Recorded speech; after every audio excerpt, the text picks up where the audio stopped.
IVM.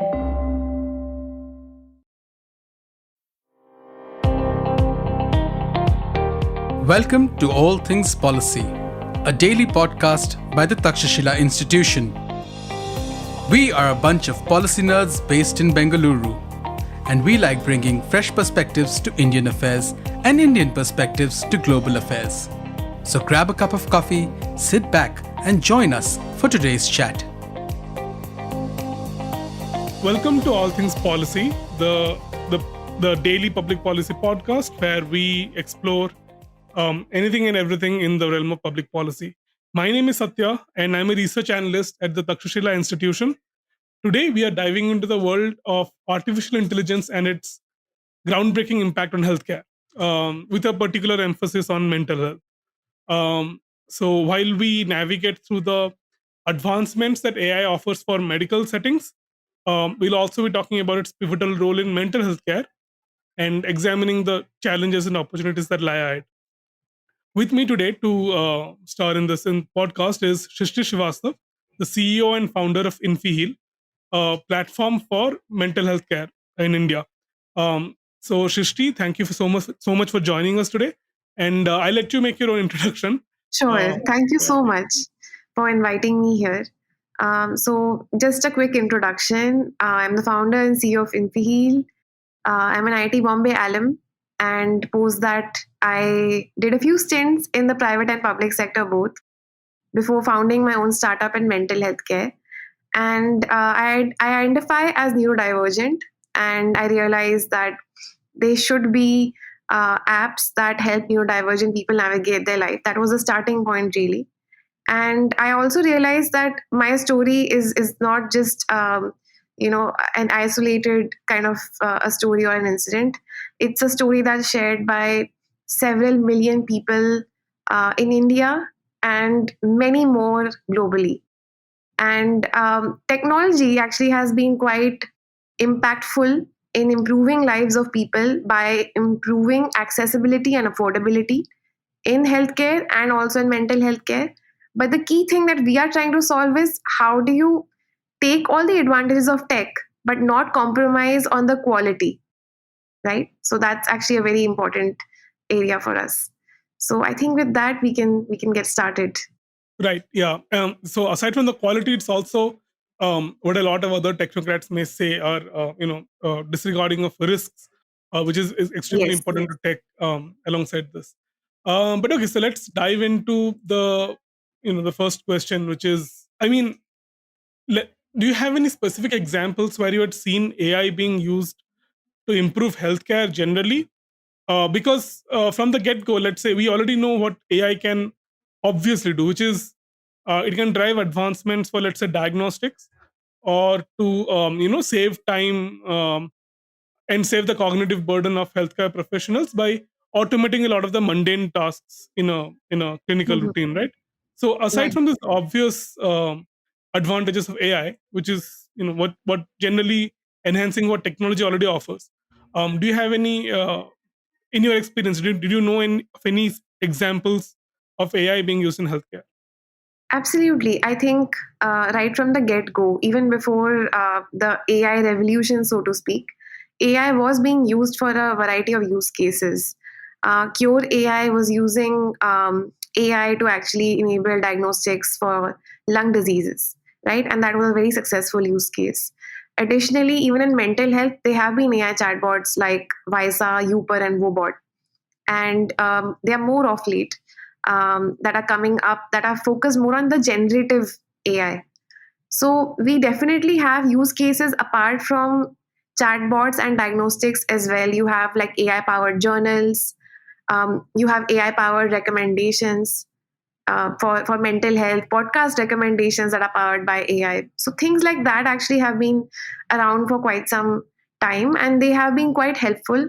There have been a lot of research papers that have been published on the quality of output that is generated, and it's clinically backed as well. Like there have been papers being published by reputed journals talking about the efficacy of AI in mental health care. Okay, so when you were implementing, so as if I'm correct, correct me if I'm wrong. So Infiheal uses AI in its chatbot um, to create user Yes. profiles. So could you just Yes. take us through Sure. the pipeline through which you are implementing AI in what is Sure. traditionally considered a domain of psychiatric? Sorry, I'm not psychiatric. Psychologists. Yes. Psychologist and clinical therapy, right? Sorry, yeah. Yes, yes, and clinical therapist.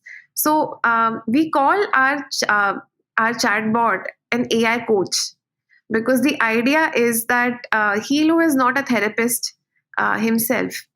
Hilo is here to actually provide you all the guidance that you need. It can provide you advice about life problems. It can help you vent if you're going through a hard time.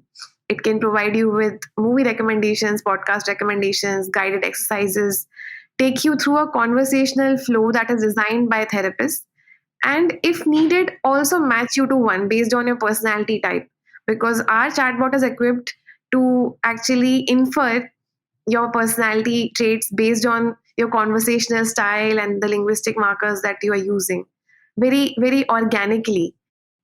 So our chatbot is meant to be like a one-stop solution where it effectively triages you based on your risk profile and your personality characteristics, and then gives you the right solution for your needs.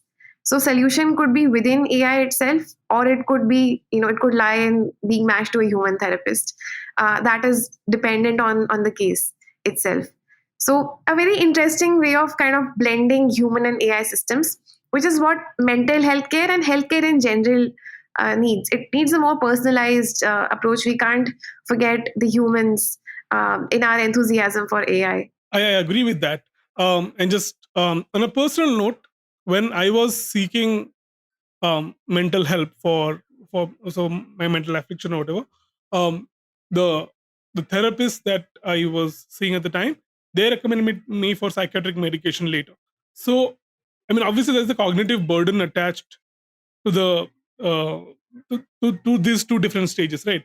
So, in your experience, how does an AI powered chatbot, like you said, it does match a particular patient to a therapist? How does it help reduce that? Like, obviously, it will give the therapist basic pointers about personality types and stuff like that, or like in case it matches. Again, I'm just like pulling Yeah, some yeah, sort of I scenario get it. whether Yes, symptoms match the DSM or something like that. sure. Um, how does it normally do this, as opposed to how things normally work even in Conventionally. online therapy? How did it do that? Right. So that's a very good question. We have to kind of ensure that AI adds value here, and it's not just adding another step or redundancy. So, first of all, it helps by providing you a very open and free space because it's anonymous. So, as it is, the cognitive load for the initial interaction is much lesser. You don't have to think about how you're looking, how you're speaking, what you're saying, because you know that you're not going to be judged because there's no human on the other side. So in a way, it's kind of like taking a history of the person without it being made to feel like that, because it's an organic conversation. So it provides an ease that people don't typically feel when going for therapy. And then, of course, it gives the therapist a lot more to work with in the first session because they already know certain things. And that also improves the therapeutic interaction and the alliance as a consequence. So the entire user journey, feels more smooth.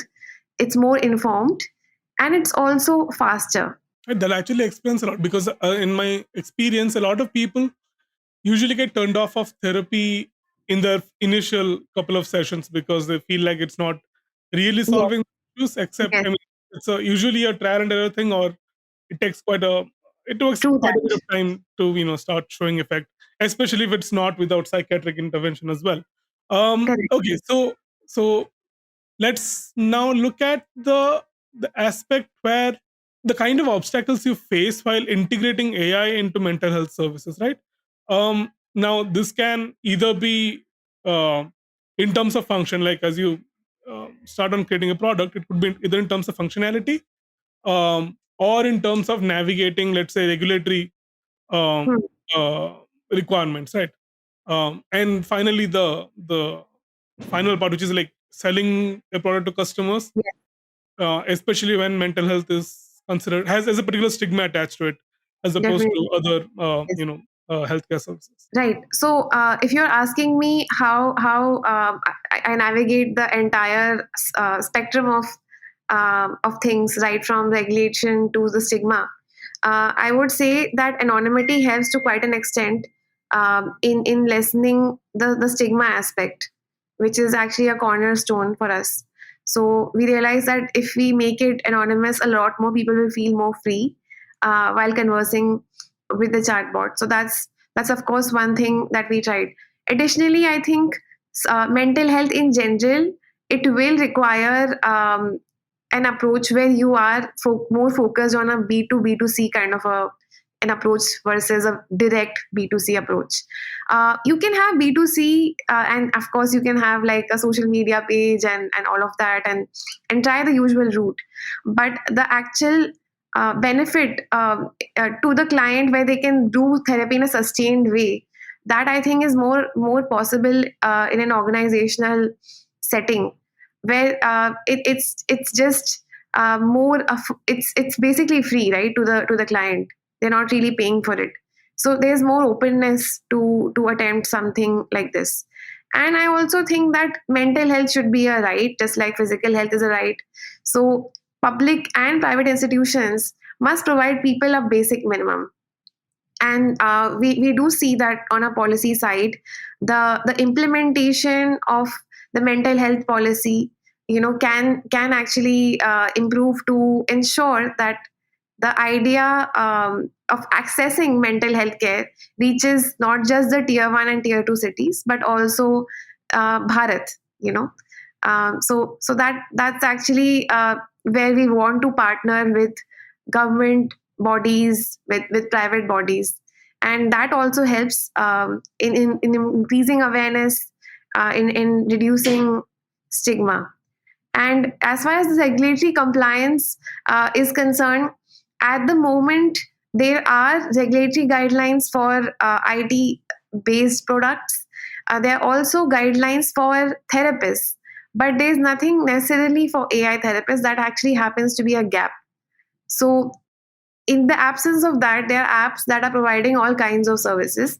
That said, you have to take measures on your own proactively to ensure safety, because AI is a completely new thing and it's only a matter of time before it starts to get more and more regulated. So instead of retrofitting your systems and then trying to adopt the best practices, might as well start now, might as well embed that into your design itself. And you just then don't do it because it's a compliance, but because it's a good practice, because it makes the client feel safer. Yeah, on that note, a lot of people will also have the first thing that would come to their mind when AI in healthcare is used is the risk for data privacy, right? Like patient data is something which is very the breach of which it will have a lot of very significant consequences. So, without going into the specifics, would you be able to tell us how integrating AI in healthcare as of now, like we don't know what's going to happen in the future, can take into account these concerns and ameliorate it? On the policy side, I think there is the IT Act, and of course, you have like a lot of compliances that companies just pursue, like SOC 2 compliance, for instance. So there are compliances that already kind of deal with data security. But when you have AI, I think it poses newer types of risks which were perhaps not considered as important when those policies or when those guidelines or standards were being drafted. So it definitely necessitates the need to revisit some of the older rules and standards. And I think whether it's SOC 2, I think you'll have another standard coming out soon, perhaps. And also on the governance side, I think there is a need to kind of revisit the existing IT Act. And with respect to what private institutions can really do on their own, I think with respect to AI safety guardrails is kind of like a standard thing. You have to ensure that the conversation remains within the confines of what's appropriate and desirable. and it doesn't really veer off course or suggest something that can be malefic to the individual. So institutions themselves are also striving for guardrails, and also in terms of like data security, you have a lot of reliance on third party APIs. That does pose a significant risk because the data will in all likelihood leave the country borders, and then there's a regulatory issue around that as well. Potentially there could be, going forward. So having our own AI system perhaps within the country, or reliance on models that don't actually require you to take the data out of the country, like OpenAI very clearly does, as of now. And I think there are a few others that don't. They allow you to actually have your data within the country itself. So yeah, you can pursue those options if you are trying to meet your own standards in terms of compliances. Right, and that leads us beautifully to the next point, which is, I mean, talking about indigenous large language models, or even just like any AI model, which is then used for implementing AI in healthcare. Also, like training data sets become another Yes, point. Like, so, like finding the data sets that cater to the population in India, mm, like the demographics in India, which again are very yes, varied anyway. But also, yes, India is one of the few places in the world where you have continental size data sets. yes, yes, So, uh, how do you go about first? If I can club multiple questions, is yes, ensuring you have the right kind of data sets right, for the specific application that you have in mind, and B, ensure that uh, I assume that the people, the institutions providing the data sets, like hospitals, for instance, yes. would also want that the data they provide will also be, but they want a certain certification of trustworthiness from the Mm, startup that is going to use the data, right? mm, So, how correct. do you solve this twin problem? Right. So, as a startup, you are always faced with a chicken and egg kind of a situation where you realize that you can't have a AI product without data. And in absence of a functional product, why would any company or institute kind of entertain you? Right. So, at a very initial stage, you have to find ways of preparing data sets, at least something initially, that you can put together fairly quickly, and then roll out a product which serves as kind of like a demo of sorts that you can send to institutions and talk about your idea. So in that process, it's fairly, I would say, it really depends from an institution, from institution to institution, from a startup to startup, what they do. Some startups rely on a lot of data scraping of the internet. That's like a very common mode. Reddit is a very popular source. Quora is a popular source. So you mine data off there, and then you modify it, you clean it, you make it fit the desired standards and the format, and then you utilize it to produce meaningful results. When you want to use something that does not exist on the internet, things are a little bit more challenging because that basically requires you to create your own data set. So in that case, you will have to partner with subject matter experts. So in a mental health care product, you cannot just create it on your own as a techie. You have to have therapists on board. You have to have clinical psychologists on board, psychiatrists on board, that ensure that you are, you know, doing justice to the subject, and not just utilizing your technical skills to sort of further an agenda, right? So that is very, very important, partnering with subject matter experts, and working to actually generate that initial data set. Once that is done and you have a product that is somewhat good in terms of displaying the capabilities, then you actually approach institutions and you try to ensure that your systems are safe, at least the basic safety requirement is being met. And you try to have typically a more deep partnership rather than them just providing data for on a monetary basis or something of that sort, right? There has to be something that the institution also gains from working with you, right? So you have to ensure that there is at least a higher purpose, such as research or a publication that you're looking at.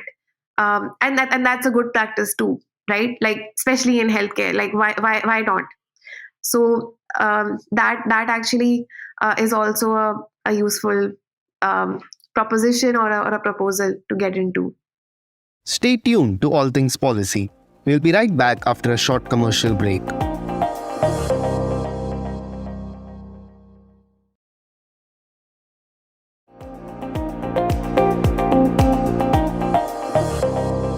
Yeah, that actually makes a lot of sense because, well, there is, as far as I know, there isn't a lot of research done into, let's say, women in healthcare specifically, and especially in India.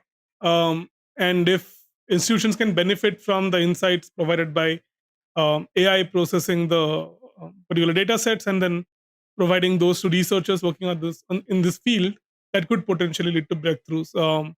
And the last part, which is adhering to certain safety requirements or trustworthiness and compliance mechanisms, it reminds me of Dr. Shyam Sundaram of iSpirit also said in the GPAI summit where we both met actually. Yes. Um, is that they were working on figuring out a confidential clean room concept that can be used by using the DEPA.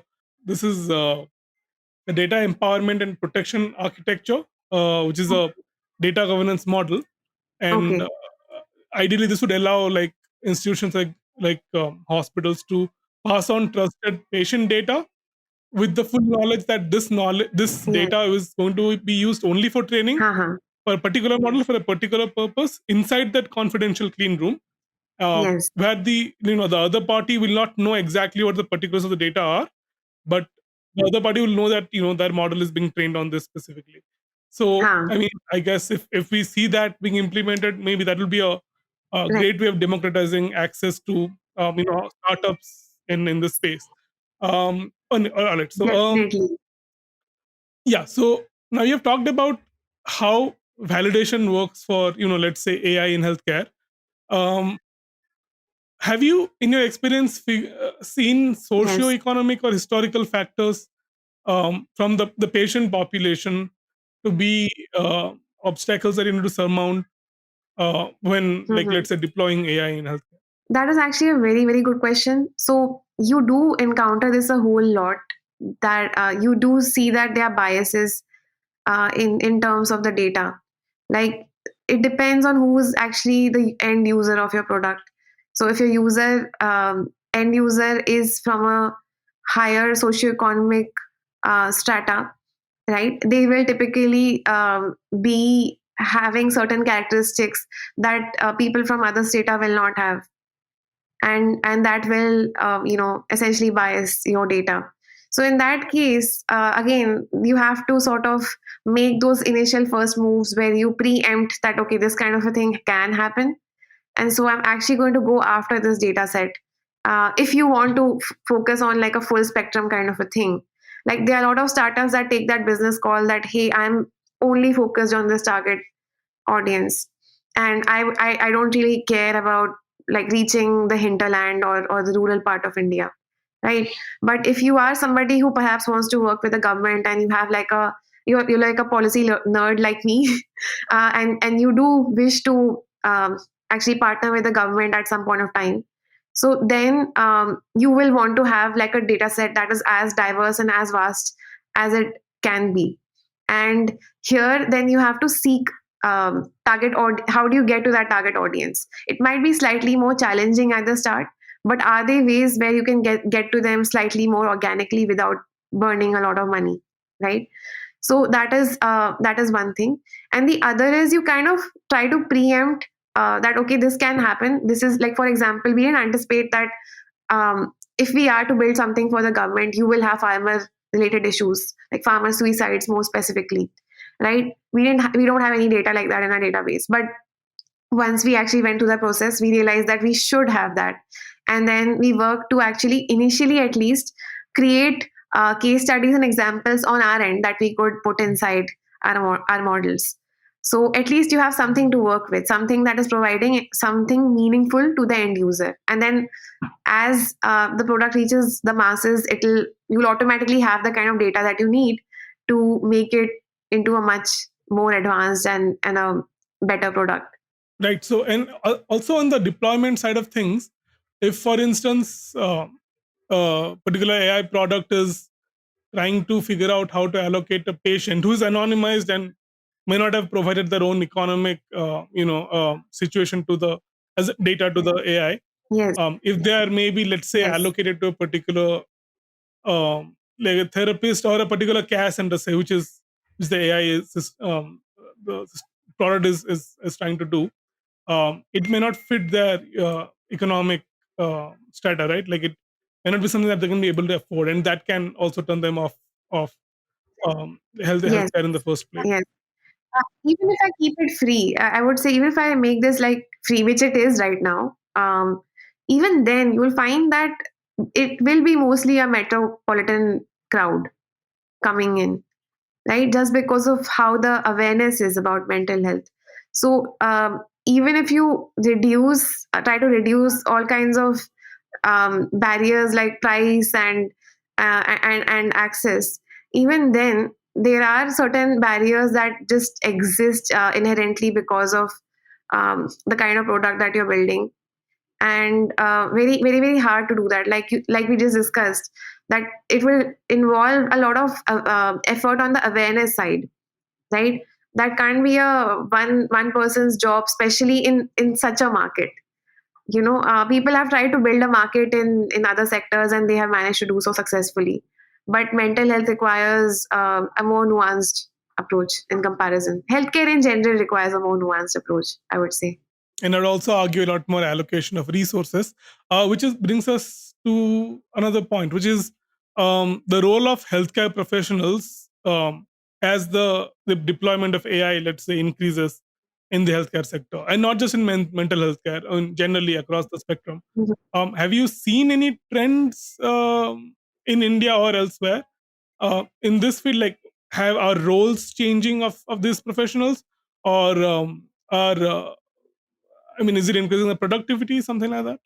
Interesting. So I do see that they are now product research and development roles. That actually they're basically hiring for a psychologist with a product mindset. So we didn't have too many of those earlier. It was largely therapists just giving therapy, just focused on counseling. Some of them would be in research, but that those were the options. Now also have people working on digital products in general, and of course AI is a subcategory. So there is that happening, which is helping some people actually earn a better remuneration, because these jobs are typically more they pay better than the industry average. However, if I talk about the overall numbers, because you will have AI, I think it's possible that some people just start relying on AI for their solutions, right? So as a consequence, you might find that there might be a little bit of a disparity in the income of say the therapist who's working like a tech job versus the others, right? People are also saying that it could impact jobs, but I don't think it's a threat at the moment, at least, because very clearly what humans can provide an AI can't, and I don't think that can kind of ever change. But even if I think of it from a knowledge and a purely content standpoint, even then there is still a difference, which is being bridged very very quickly, but just because of the nature of the topic. Like, you can really match some of the best lawyers if you try to make an app for law, right? You can try perhaps match like the best financial coach and still be able to do it. Here, just by virtue of the subject matter, which is so meta and also so subjective, that and it's very experiential also. So can AI have experience? I mean, you can make it sound like it does, but it will not actually have experience. So there are certain very inherent things that will kind of ensure that the real human therapists are always valued in the system more than an AI solution. But that said, can you work to integrate the two? Because accessibility is a problem, affordability is a problem, right? And therapy, the way it is priced, I don't think most of us can afford it to go for it on a long term basis. Most of us, even the best of us, you know.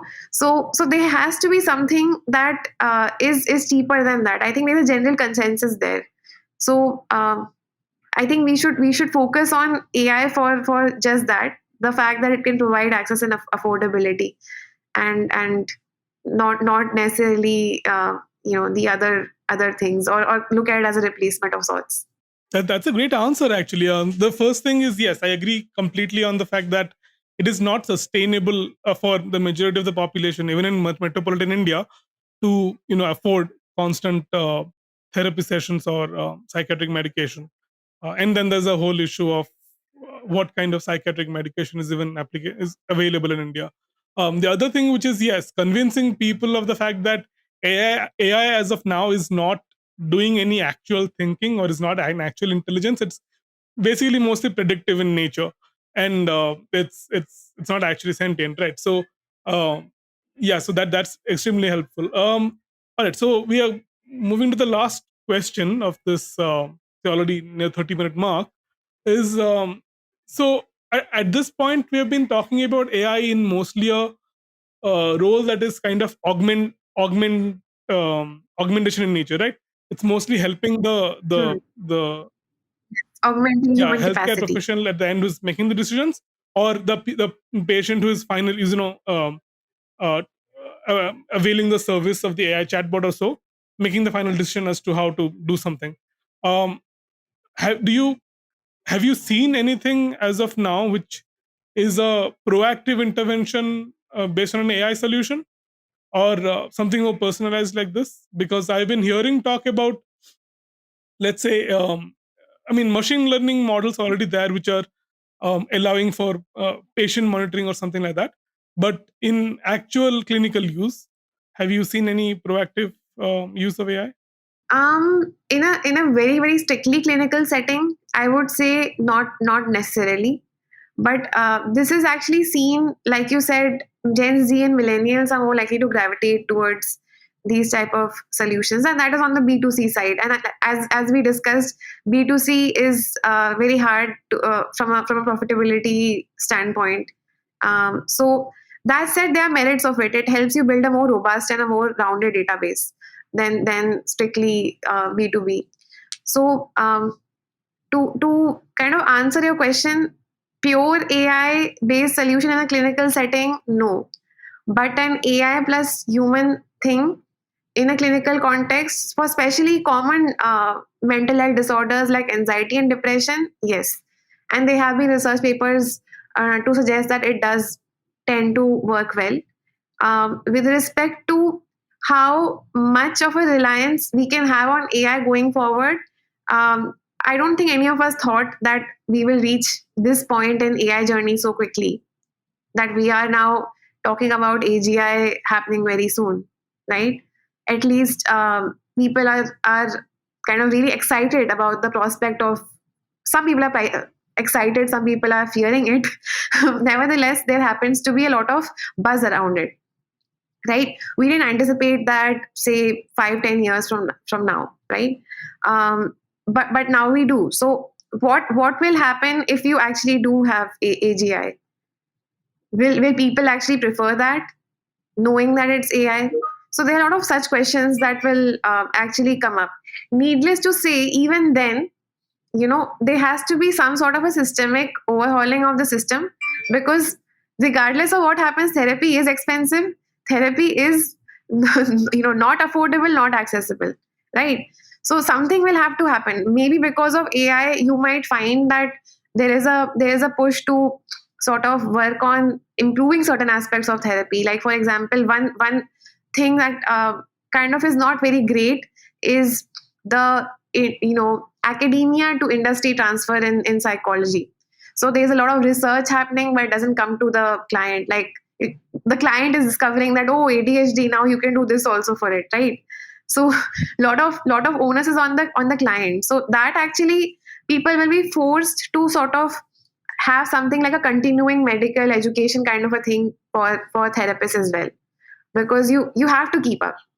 So it will spark reforms, and maybe then we come to a place where things coexist more seamlessly. Right now it tends to become like an AI versus human kind of a discussion, so maybe going forward both things will happen. AI will get better, but you also will realize that humans can do a lot more because of how you just have to change and overhaul certain systems. That's at least what I think will happen in mental health care. Yeah, so it's most likely a market that will discover a niche for the human intervention, as well as figuring out how and where a particular Yes. AI I product think, can fit I in. think it's successful triaging, because regardless of what happens, you can't talk to a therapist daily. So and you might need advice in moment, daily in certain points of your life, right? Like maybe not right now. Now you don't need advice because things are great. But let's say you hit a rough patch, you need a person every day to kind of push you out of bed, or kind of to make you try once again, right? So that part, I think AI can be able to do. I mean, you already have all these motivation apps that send you motivational content, so you can always go a few steps further and have like a AI kind of a thing that does the same thing. And that's not wrong either, because it's serving a very specific use case. What therapeutic interaction is all about, it's a therapeutic process. In fact, as you know, a lot of psychoanalysts and therapists have described, there is a sacredness to it, right? And it's a process in which the healer and the person being healed are both transformed because of a bond being formed, right? Sounds very meta when I say it, but this is not something that can necessarily happen with AI. A lot of people say that AI can become sentient and AI can develop consciousness and all of that. But then it depends on how you define consciousness. So yeah, like, just, I think we're weird off topic, but yeah, like it really is a question of what is the end state? What are you really looking at?